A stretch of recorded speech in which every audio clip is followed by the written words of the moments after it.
ప్రపంచంలోనే అతిపెద్ద ఏకశిలా బుద్ధ విగ్రహం. అది మన హైదరాబాద్ నడిబొడ్డున హుస్సేన్ సాగర్ తీరాన కొలువైన విగ్రహాన్ని చూడాలనుకుంటున్నారా? ఈ హుస్సేన్ సాగర్ తీరంలో బోటింగ్ యొక్క అనుభవం గురించి తెలుసుకోవాలనుకుంటున్నారా? లూంబినీ పార్క్ యొక్క అందాలు, ఇక్కడ ఉన్న ప్రకృతిని, అలాగే చుట్టుపక్కల ఉన్న వాతావరణాన్ని ఒకే వీడియోలో చూడాలనుకుంటున్నారా? అయితే ఈ వీడియోని అస్సలు మిస్ అవ్వకండి, చివరి వరకు చూడండి. హాయ్ ఫ్రెండ్స్, హైదరాబాద్ అంటే మనకి ముందుగా గుర్తు వచ్చేది చార్మినార్, అలాగే బిర్యానీ. కానీ ఈ నగరం యొక్క అసలైన ప్రశాంతత ఎక్కడ ఉందో తెలుసా?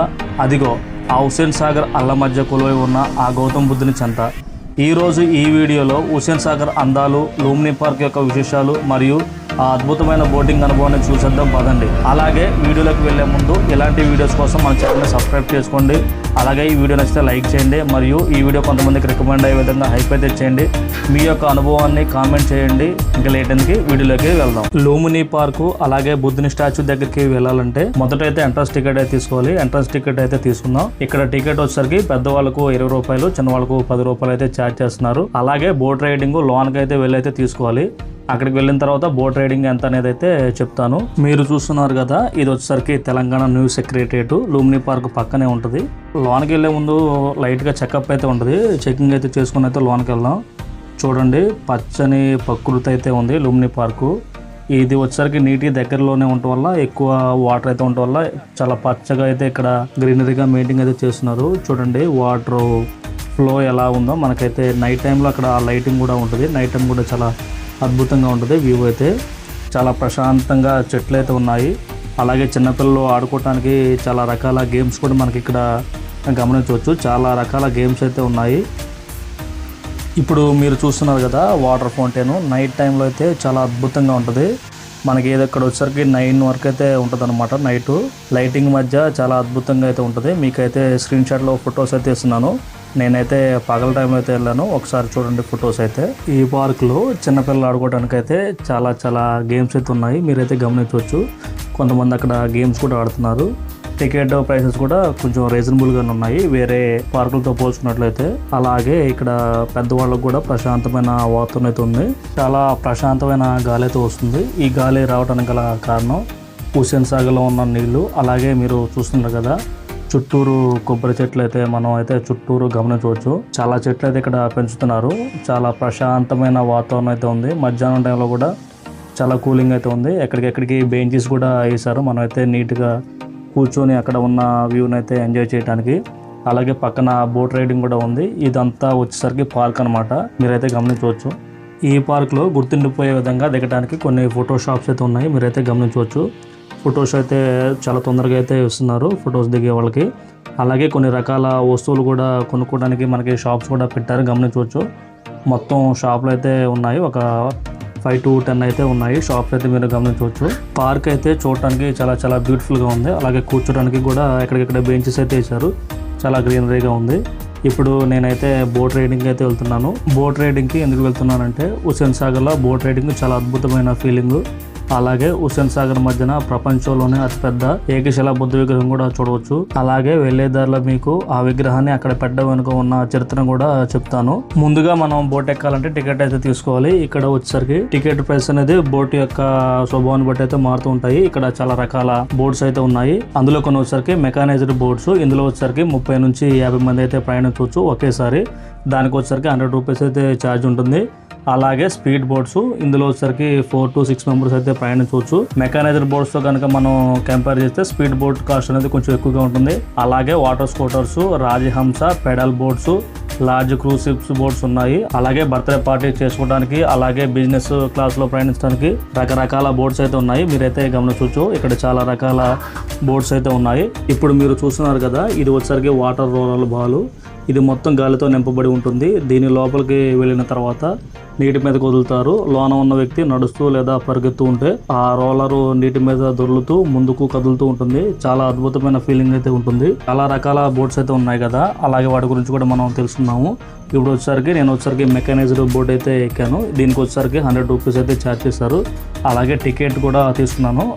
ఈ బోట్ లో సుమారు 30 నుంచి 50 మందిని అయితే ఎక్కిస్తారు. చూడండి బెంచ్లు అయితే వేసి చాలా నీట్ గా అయితే ఉంది. బోట్ లోకి ఎక్కగానే మనకి వాటర్ జాకెట్స్ అయితే ఇచ్చారు. అలాగే నేను వచ్చేసరికి బోట్ యొక్క ముందు భాగంలో అయితే కూర్చున్నాను, ఎందుకంటే వ్యూ అంతా మీ అందరికి చూపించడానికి. అలాగే బోట్ యొక్క స్టీరింగ్ చూడండి భలేగా ఉంది చూడటానికి అయితే, ఓల్డ్ కాలంలో ఉన్న బోట్ లాగా అయితే ఉంది. అలాగే మన బోట్ డ్రైవర్ అయితే వచ్చేసరికి బోట్ అయితే కదిలిస్తున్నాడు. హైదరాబాద్ నగరం మధ్యలో ఇలా బోట్ రైడింగ్ చేస్తుంటే చాలా అద్భుతమైన ఫీలింగ్. అలాగే చుట్టూరు ఉన్న వాతావరణం కూడా చాలా చాలా అద్భుతంగా ఉంది. అలాగే నీటి మీద వస్తున్న గాలి అయితే చల్లగా తగులుతూ చాలా అద్భుతమైన ఫీలింగ్ అయితే ఉంది. ఇప్పుడు మనం బోట్ రైడింగ్ అయితే చేస్తూ బుద్ధ విగ్రహం దగ్గరికి అయితే వెళ్దాం. వెళ్లే క్రమంలో మీరు వ్యూని అయితే గమనించండి. నేను ఈ బుద్ధ విగ్రహం ఇక్కడ పెట్టడం వెనక ఉన్న చరిత్ర గురించి అయితే చెప్తాను. చాలా ఇంట్రెస్టింగ్గా ఉంటుంది. వ్యూను చూస్తూ చరిత్ర గురించి అయితే తెలుసుకోండి. ముందుగా లూంబిని పార్క్ యొక్క చరిత్ర గురించి తెలుసుకుంటే, ఈ పార్క్ను 1994లో నిర్మించడం అయితే జరిగింది.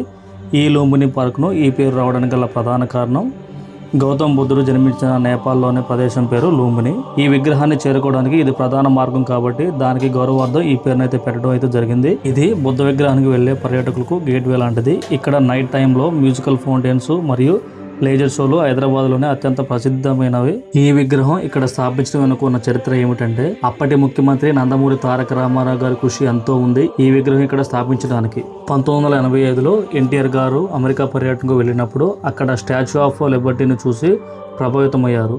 మన దేశ సంస్కృతిని చాటి చెప్పేలా అలాంటి భారీ విగ్రహం హైదరాబాద్లో ఉండాలని ఆయన గట్టిగా నిర్ణయించుకున్నారు. నగరం నడి మధ్యలో చాలా అద్భుతంగా, అలాగే ఇంతవరకు ఎక్కడా నిర్మించిన విధంగా ఒక విగ్రహం ఉండాలని బాగా నిశ్చయించుకొని ఈ విగ్రహాన్ని నల్గొండ జిల్లా రాయగిరి వద్ద ఉన్న ఒకే ఒక భారీ గ్రానైట్ శిల నుండి చెక్కారు. దీన్ని చెక్కడానికి వందలాది మంది శిల్పులు కొన్ని సంవత్సరాల పాటు పనిచేశారు. 1990లో ఈ విగ్రహాన్ని ఒక భారీ పడవ ద్వారా సాగరం మధ్యలోకి తరలిస్తుండగా అది నీటిలో మునిగిపోయినది. ఆ సమయంలో సుమారు 8 మంది ప్రాణాలు కోల్పోయారు కూడా. ఇదే నీటిలో ఈ విగ్రహం 2 ఏళ్ల పాటు అయితే ఉంది. ఆ తర్వాత 1992లో భారీ క్రేన్ల సహాయంతో విగ్రహాన్ని బయటకు తీసి సాగరం మధ్యలో ఉన్న జిబ్రాల్టర్ రాక్ మీద ప్రతిష్ఠించారు. ఆ తర్వాత 1993లో దలైలామా చేతుల మీదుగా దీన్ని ప్రాణప్రతిష్ఠ జరిగింది. ఇది ప్రపంచంలోనే అతిపెద్ద సింగిల్ స్టోన్ బుద్ధ విగ్రహాల్లో ఒకటి. ఇక్కడ విగ్రహం పెట్టడానికి గల కారణాలు ఏంటంటే, బుద్ధుడు శాంతికి చిహ్నం కాబట్టి నగర సందడి మధ్యలో ఉన్న సాగర తీరాన ప్రశాంతతను చూడటానికి బుద్ధుడిని ఎంచుకున్నారు. అలాగే చుట్టూ ఉన్న కట్టడాలు, ఇటు బిర్లా మందిర్ మరియు న్యూ సెక్రటరియట్ మధ్యలో బుద్ధుడు ఒక ఆధ్యాత్మిక కేంద్రం బిందువులాగా కనిపిస్తారు. మరియు హైదరాబాద్ని ఒక గ్లోబల్ టూరిస్ట్ డెస్టినేషన్గా మార్చాలనే ఉద్దేశంతో ఈ భారీ విగ్రహాన్ని ఇక్కడ ఏర్పాటు చేశారు. అందుకే ఈ విగ్రహాన్ని చూడడానికి అన్ని దేశాల నుంచి ఇక్కడికి టూరిస్టులు అయితే వస్తూ ఉంటారు. ఈ బుద్ధ విగ్రహం కేవలం ఒక పర్యాటక ఆకర్షణ మాత్రమే కాదు, దీని స్థాపన వెనుక ఎన్నో ఏళ్ల శ్రమ, ఎందరో ప్రాణత్యాగాలు ఉన్నాయి. సాగరం నీటిలో మునిగిన సడలని సంకల్పంతో బయటకు తీసి ఈ రోజు మన ముందు శాంతికి చిహ్నంగా నిలబెట్టారు. ఓకే, బోట్ జర్నీ అయితే చూస్తూ చరిత్ర గురించి అయితే తెలుసుకున్నారు కదా. చరిత్ర ఎలా అనిపించిందో కామెంట్ అయితే చేయండి. స్పీడ్ బోట్ అయితే చూడండి ఎంత స్పీడ్గా అయితే వెళ్తుందో, చూడటానికి చాలా మంచి ఫీలింగ్. అందులో ఉన్న వాళ్ళు చాలా ఎంజాయ్ చేస్తూ కేకలు పెడుతూ అయితే వెళ్తూ ఉన్నారు. చాలా బోట్స్ అయితే ఈ విగ్రహం చుట్టూరు అయితే తిరుగుతూ ఉన్నాయి వ్యూ పాయింట్ అయితే చూపించడానికి. అలాగే మనం ఇక్కడ ఆల్మోస్ట్ దగ్గరికి అయితే వచ్చాము, ఈ విగ్రహం దగ్గరికి అయితే వచ్చాము. బోట్ అయితే స్టాచ్యూ దగ్గరికి వచ్చి అయితే ఆగింది. ఇప్పుడు బోట్ నుంచి దిగి ఈ విగ్రహం ఎలా ఉంది, అలాగే విగ్రహం చుట్టూ వాతావరణం ఎలా ఉంది, విగ్రహం యొక్క విశేషాలు పూర్తిగా తెలుసుకుందాం. ఈ విగ్రహం ఎత్తు వచ్చేసరికి 58 అడుగులు, మీటర్లో అయితే చూస్తే సుమారు 18 మీటర్లు అయితే ఉంటుంది. కేవలం విగ్రహం ఎత్తు వచ్చరికి 33 అడుగులు కాగా అది నీటిలో నిలబడి ఉన్న పీఠం ఎత్తు 25 అడుగులు. ఈ విగ్రహం సుమారు 350 నుండి 450 టన్నుల బరువు అయితే ఉంటుంది. ఇది ఒకే ఒక్క తెల్లని గ్రానైట్ శిలతో చెక్కబడింది, అందుకే దీన్ని ఏకశిలా విగ్రహం అంటారు. విగ్రహాన్ని అయితే చూస్తారు కదా, ఇక్కడ ఉన్న వాతావరణం చూడండి, చుట్టూరు మధ్యలో నీళ్ళు అయితే ఉన్నాయి. మొత్తం ఒక పీఠాన్ని అయితే కట్టారు. ఇప్పుడు మనం వచ్చేసరికి ఆ పీఠం మీదే ఉన్నాము. చూడండి పచ్చని వాతావరణం అయితే చుట్టూ ఉన్నాయి. గార్డెన్ అయితే చాలా అద్భుతంగా మెయింటైన్ అయితే చేస్తున్నారు. చాలామంది ఇక్కడ ఫోటోలు దిగడానికి అలాగే ఇక్కడ ఉండడానికి చాలా బాగా ఇష్టపడుతున్నారు. విగ్రహాన్ని చూస్తుంటే చాలా ప్రశాంతంగా ఉన్న బుద్ధుడిని అయితే మనం చూస్తున్నట్టుగా దగ్గర నుంచి ఆ ఫీలింగ్ అయితే ఉంది. విగ్రహాన్ని అయితే చాలా చాలా నీట్గా అయితే మెయింటైన్ అయితే చేస్తున్నారు. గమనించండి, చాలా అద్భుతంగా ఉంది విగ్రహం అయితే. అలాగే ఎదురుగానే మనం గమనించినట్టయితే వాటర్ ఫౌంటైన్ అంటే పైకి లెగిసే విధంగా ఇక్కడ కొన్ని అయితే పెట్టారు. అలాగే ఇటు సైడ్ కూడా పెట్టారు. ఆ వాటర్ కూడా ఫ్లో అవుతుంటే ఇంకా అద్భుతమైన ఫీలింగ్ అయితే ఉంటుంది. మీరైతే గమనించవచ్చు వాటర్ ఫౌంటైన్. అలాగే విగ్రహం చుట్టూరు కూడా బ్లూ లేయర్ లాగా ఒకటైతే వేశారు. ఈ మధ్యలో కూడా వాటర్ అయితే పెడుతూ ఉంటారు అన్నమాట. అలాగే చుట్టుపక్కల కనుక మనం వాతావరణం గమనిస్తే అక్కడక్కడ బెంచ్లు అయితే ఏర్పాటు అయితే చేశారు కూర్చోడానికి, ప్రశాంతంగా ఉండటానికి. అలాగే విగ్రహం యొక్క పీఠాన్ని కనుక మనం గమనించినట్టయితే కొన్ని శిల్పాలు అయితే అక్కడైతే చెక్కారు, మీరైతే గమనించవచ్చు. చాలా అద్భుతమైన రీతిలో అయితే చెక్కడం అయితే జరిగింది. విగ్రహమే చాలా అద్భుతమైన రీతిలో చెక్కారనుకుంటే దాని కింద ఉన్న పీఠం మీద బొమ్మలు కూడా చాలా అద్భుతంగా అయితే చెక్కారు, మీరైతే గమనించవచ్చు. చాలా చాలా అద్భుతంగా ఉంది దగ్గర నుంచి అయితే చూడటానికి. చరిత్రను గుర్తు చేస్తూ ప్రకృతిని ఆస్వాదిస్తూ సాగిన మన హుస్సేన్ సాగర్ ప్రయాణం ఇక్కడితో ముగుస్తుంది. ఈ అద్భుతమైన విగ్రహం మరియు చుట్టూ ఉన్న పచ్చదనం మనకి ఎంతో ప్రశాంతతను ఇస్తాయి. ఈ వీడియో ఇన్ఫర్మేటివ్గా అనిపిస్తే వీడియోని లైక్ చేయండి, అలాగే మీ యొక్క అభిప్రాయాన్ని కామెంట్ రూపంలో తెలియజేయండి. ఇలాంటి మరిన్ని వీడియోస్ కోసం మన ఛానల్ని సబ్స్క్రైబ్ చేసి నన్ను సపోర్ట్ చేయండి. Thank you all. ఇంకొక వీడియోతో మీ ముందుకు వస్తాను. Bye bye.